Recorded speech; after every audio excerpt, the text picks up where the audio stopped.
Shalom, saudara-saudara sekalian. Kita berjumpa lagi untuk kita merenungkan firman Tuhan. Tapi sebelumnya kita akan berdoa terlebih dahulu. Tuhan Yesus, terima kasih untuk waktu ini. Kiranya Roh Kudus-Mu sendiri yang tidak terbatas itu menolong pikiran kami yang terbatas, supaya kami bisa menangkap kebenaran, dan itu boleh menjadi kekuatan bagi kehidupan kami. Di dalam nama Yesus kami berdoa, amin. Nah, Bapak Ibu Saudara, kita masih belajar tentang menyelamatkan waktu. Kita masih belajar dalam Efesus pasal 5 ayat 15-16. Pergunakanlah waktu yang ada. Tebuslah, terjemahan yang lebih tepat, tebuslah waktu yang ada, atau selamatkanlah waktu yang ada. Nah, yang kedua ini, di bagian kali ini kita akan belajar bahwa menyelamatkan waktu kita itu sama dengan atau sama artinya dengan menyelamatkan hidup kita. Redeem your time is equal with redeem your life. Menyelamatkan waktumu sama dengan menyelamatkan hidupmu.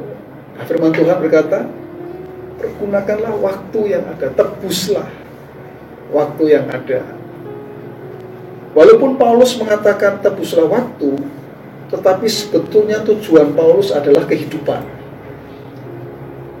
Ayat ini ditulis kepada jemaat di Efesus. Paulus mengatakan, tebuslah waktu yang ada kepada jemaat di Efesus.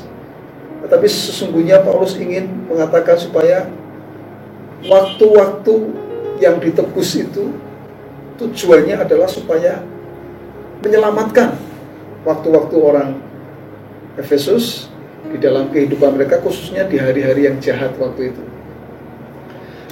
Nah, menyelamatkan waktu yang ada dalam hidup kita sama halnya dengan menyelamatkan hidup kita. Mengapa? Karena waktu dan hidup adalah dua hal yang tidak bisa dipisahkan. Itu seperti dua sisi mata uang. Tidak akan laku jika hanya ada satu sisi. Harus ada dua sisi. Demikian juga kehidupan dan waktu. Waktumu adalah hidupmu. Jika waktumu terbuang sia-sia, maka sia-sia jugalah hidupmu. Kita bisa melihat jika ada orang yang menggunakan waktunya secara ngawur, kita akan melihat juga hidupnya ngawur juga.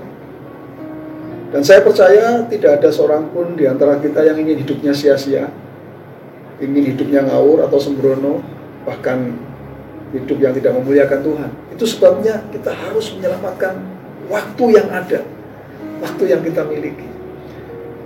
Kita harus menyelamatkan. Kenapa? Karena ternyata dampaknya adalah kepada kehidupan kita. Kalau kita bisa menyelamatkan waktu yang ada, itu sama halnya kita sedang menyelamatkan hidup kita. Menyelamatkan waktu untuk bersekutu dengan Tuhan misalnya, itu berarti bahwa kita sedang menyelamatkan kehidupan persekutuan dengan Tuhan. Menyelamatkan waktu untuk keluarga, itu berarti kita sedang menyelamatkan kehidupan keluarga. Saya harap Anda menangkap apa yang saya maksudkan. Menyelamatkan waktu untuk menyembah, itu berarti menyelamatkan kehidupan penyembahanmu. Menyelamatkan waktu dengan pasangan kita, itu sama artinya engkau sedang menyelamatkan kehidupan pernikahanmu atau rumah tanggamu. Menyelamatkan waktu untuk bekerja, berbisnis, itu sama artinya kita sedang menyelamatkan kehidupan mata pencaharian kita. Sadarilah, menyelamatkan waktu itu sama artinya dengan apa? Dengan menyelamatkan hidup. Itu sebabnya hari ini selamatkanlah waktu-waktu yang ada. Paulus ingin mengatakan kepada saudara-saudara semua, sama kepada jemaat di Efesus dan hari ini kepada kita.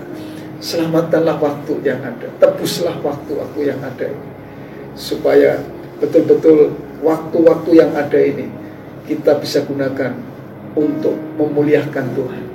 Saya berdoa Tuhan berikan kekuatan kepada kita ketika kita menyelamatkan waktu-waktu yang ada dalam hidup kita. Mari kita berdoa. Tuhan Yesus, terima kasih Tuhan, kami bersyukur dan kami ingin Tuhan supaya kami betul-betul menyelamatkan waktu-waktu yang ada dalam hidup kami Tuhan. Dan kami tahu itu berarti menyelamatkan hidup kami. Hari ini Tuhan, biarlah firman-Mu ini boleh menjadi kebenaran yang menginspirasi hidup kami. Di dalam nama Tuhan Yesus kami berdoa. Haleluya. Amin.